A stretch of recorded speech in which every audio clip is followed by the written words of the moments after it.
Hi friends, welcome to my YouTube channel உரிமை குரல். இன்னைக்கு நாம எதை பத்தின வீடியோ பார்க்க இருக்கோம்னா ரொம்ப நாள் ஆச்சு யூனிக் எக்ஸ்போர்ட்ல என்ன சார் அப்டேட் அப்படின்னு சொல்லி நம்மளோட சப்ஸ்கிரைபரா இருக்கட்டும் நம்மளோட நண்பர்களா இருக்கட்டும் எல்லாரும் எனக்கு மெசேஜ் அனுப்புறாங்க.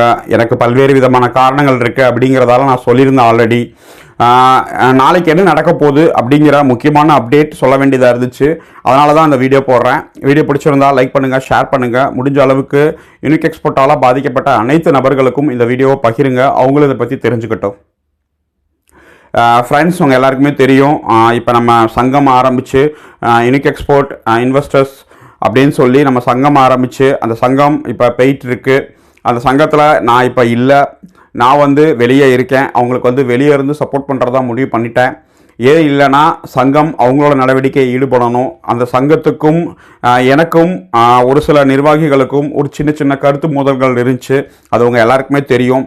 நான் என்றைக்குமே உண்மையாக இருக்கணும், நேர்மையாக இருக்கணும்.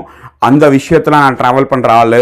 ஒரு சில நபர்கள் அதில் எனக்கு உண்மையை மறைச்சி ஒரு சில விஷயங்கள் பண்ணியிருந்தாங்க.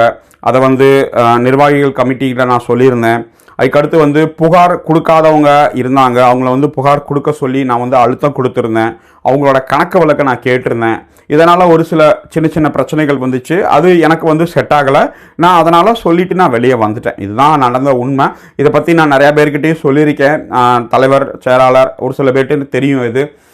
இதுதான் இம்பார்ட்டன்ட் விஷயம். அதுக்காக சங்கத்துக்கு நான் ஒத்துழைப்பு கொடுக்க மாட்டேன், சங்கம் நல்லா போகலை அப்படிங்கிறதுக்கு அர்த்தம் கிடையாது.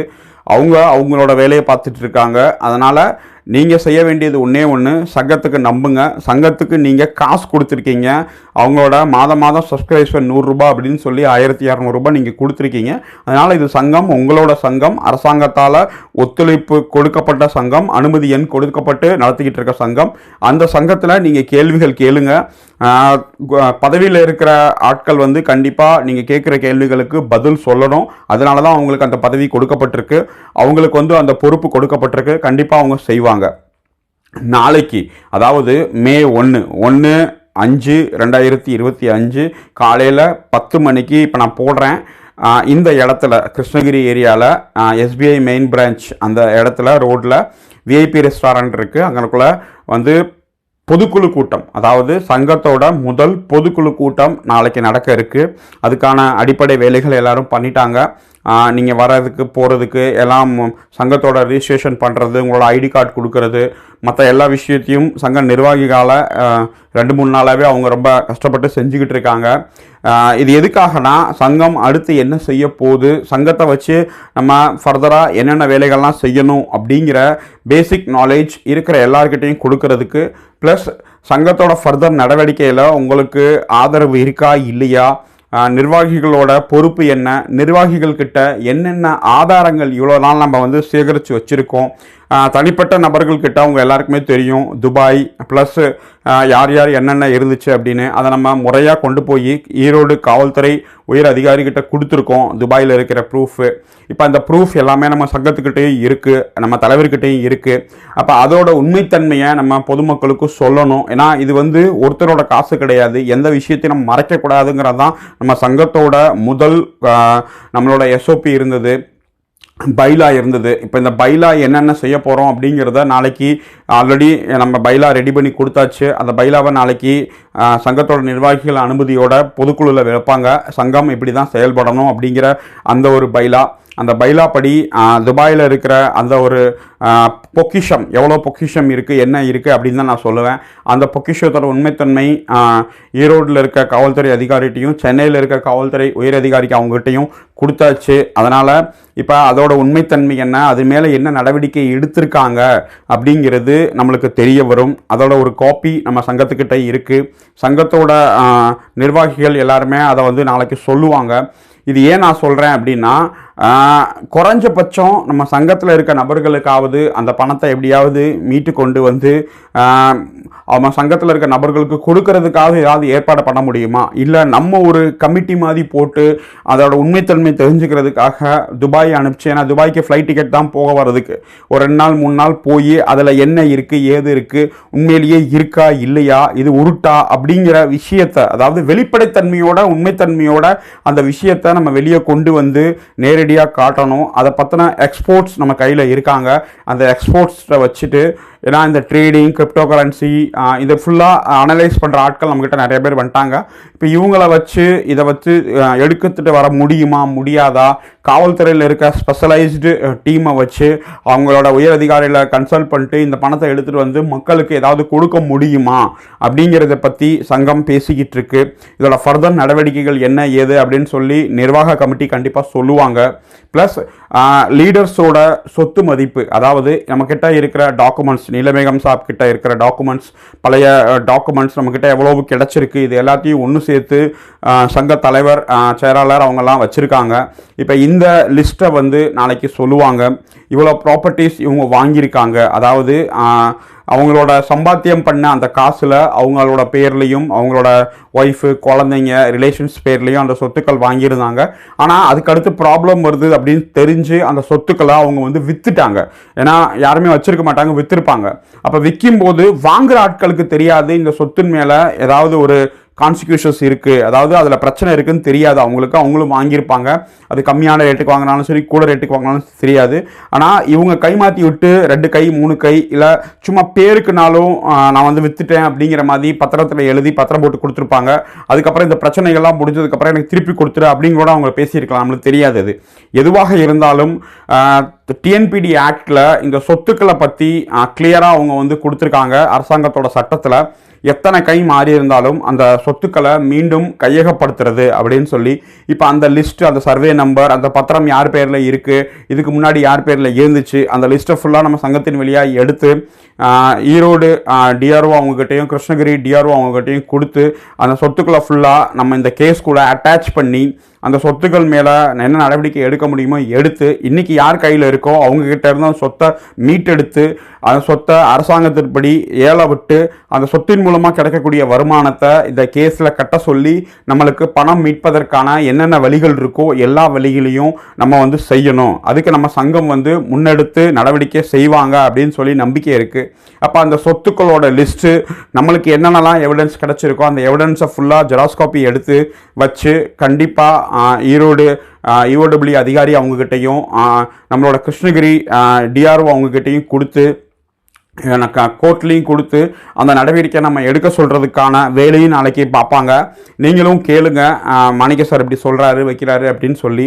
ஏன்னா டிஎன்பிடி ஆக்டில் வந்து கிளியராக இருக்குது, என்ன ப்ராப்பர்ட்டிஸ் வாங்கியிருந்தாலும் என்ன வாங்கியிருந்தாலும் திருப்பி அதை எடுத்து அதை வந்து மக்களுக்கு வந்து அந்த பணத்தை மீட்டு கொடுக்கறதுக்கான வேலைகள் என்ன இருக்கோ அதை கண்டிப்பாக பார்க்கறதுக்கான எல்லா விதமான வழிகளிலும் கண்டிப்பாக பண்ணுவாங்க, காவல்துறை அதிகாரி பண்ணுவாங்க.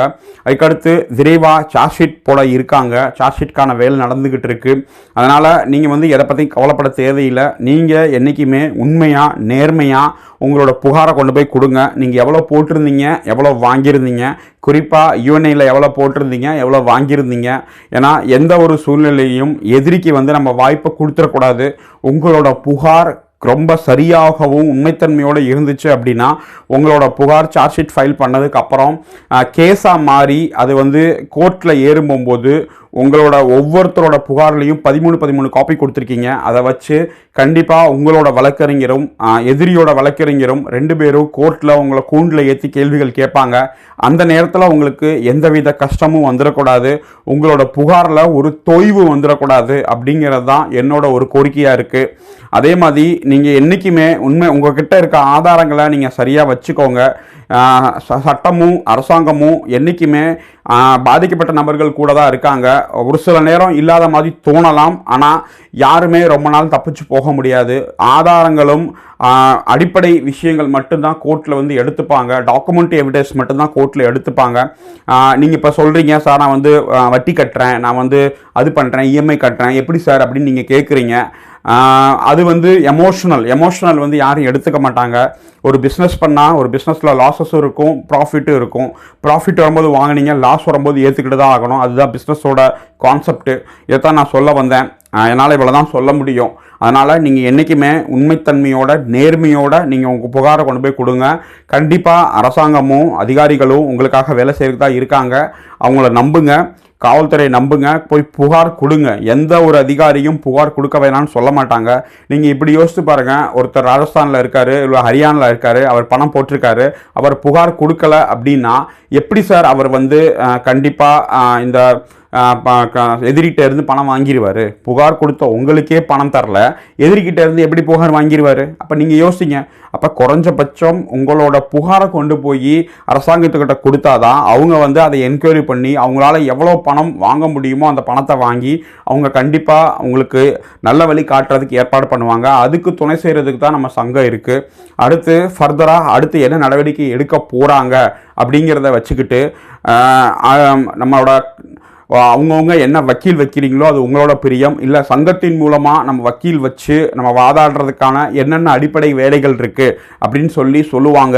உங்களுக்கு பிடிச்சிருக்கு செய்யணும்னு நீங்கள் விருப்பப்பட்டீங்கன்னா செய்யுங்க, உங்களோட முடிவு. வக்கீல் வைக்கிறதெல்லாம் அவங்கவுங்க தனிப்பட்ட முடிவு. நான் இதில் எந்த விதமான கமெண்ட்ஸும் சொல்கிறதுக்கு இல்லை. ஆனால் யாராக இருந்தாலும் அவங்கள வந்து நீங்கள் கேள்விகள் கேளுங்க, எப்படி செய்கிறதுன்னு கேளுங்க. நான் நிறையா நம்ம வந்து ஏமாற்றப்பட்டுட்டோம், இனிமேலும் ஏமாறக்கூடாது. நான் சொல்ல வேண்டியது இதுதான் முக்கியமாக. அதனால் நீங்கள் வந்து நாளைக்கு நிர்வாக பொதுக்குழு கூட்டம் இருக்குது. அந்த பொதுக்குழு கூட்டத்துக்கு எல்லோரும் வாங்க, வைங்க. உங்களோட கருத்துக்களை நீங்கள் தெரிவிங்க. சும்மா வந்துட்டு போகிறதா இருக்கக்கூடாது. உங்களோட ஸ்ட்ராங்கான கருத்துக்களை அங்கே தெரிவிங்க. உங்ககிட்ட என்னென்ன ஆதாரங்கள் இருக்கோ கொண்டு வந்து சங்கத்துக்கிட்ட கொடுங்க. சங்கத்துக்கிட்ட என்னென்ன இருக்கோ அதை நீங்கள் கேளுங்க. தலைவர், செயலாளர், பொருளாளர், நிர்வாகக்குழு கமிட்டி இருக்காங்க. அவங்க வந்து நிறையா விஷயங்கள் அவங்களுக்கு தெரியும். ப்ளஸ் இன்னமும் நிறையா தனிப்பட்ட நபர்கள் உங்களுக்கு எல்லாருக்குமே தெரியும். அவங்ககிட்டே நிறையா ஆதாரங்கள் இருக்குது. எல்லா ஆதாரத்தையும் ஒன்று சேர்த்து காவல்துறை உயர் அதிகாரிகிட்ட ஒரு காப்பி கொடுங்க. உங்ககிட்ட ஒரு காப்பி வச்சுக்கோங்க. அவங்கள ஃபர்தராக நடவடிக்கை எடுக்க சொல்லுங்கள். விசாரணைக்கு முழு ஒத்துழைப்பு கொடுக்கறதுக்காக என்னென்ன ஏற்பாடு பண்ண முடியுமோ எல்லாத்தையும் நீங்கள் பண்ணுங்கள். உங்களோட ஒற்றுமை தான் உங்களை ஜெயிக்க வைக்கும். எதிரிகள் என்ன சங்கம் ஆரம்பிச்சுட்டு போகிறாங்க, என்ன செஞ்சுட்டு போகிறாங்க, அவங்க வந்து ஏமாற்றி இருக்காங்க, இன்னமும் ஏமாற்றிக்கிட்டு இருக்காங்கங்கிறத மட்டும் நம்புங்க. பாதிக்கப்பட்ட நபர்களுக்காக தான் இந்த சங்கம், இது வேறு யாருக்காகவும் கிடையாது. அதனால் நீங்கள் நாளைக்கு நடக்க இருக்கிற பொதுக்குழு கூட்டத்தில் எல்லாரும் ஒன்று சேர்ந்து வந்து உங்களோட என்ன கருத்து இருக்கோ அந்த கருத்தை நீங்கள் தெரிவிக்கணும். அதான் என்னோட ஒரு சின்ன கோரிக்கையாக இருக்குது, வேறு எதுவுமே கிடையாது. ப்ளஸ் உங்களுக்கு நிறைய ஆதாரங்கள் நாளைக்கு காட்டுவாங்க. அதையும் நீங்கள் கேள்விகளை கேட்கணும். ஏன்னா எந்த விஷயத்தையும் ஒழிச்சு மறைச்சு வைக்கணும்னு அவசியம் கிடையாது. எல்லாமே ஆன் பப்ளிக் தான் வந்து சேரணும். பொதுமக்கள் தான், பாதிக்கப்பட்ட மக்கள் தான் என்றைக்குமே முக்கியம்.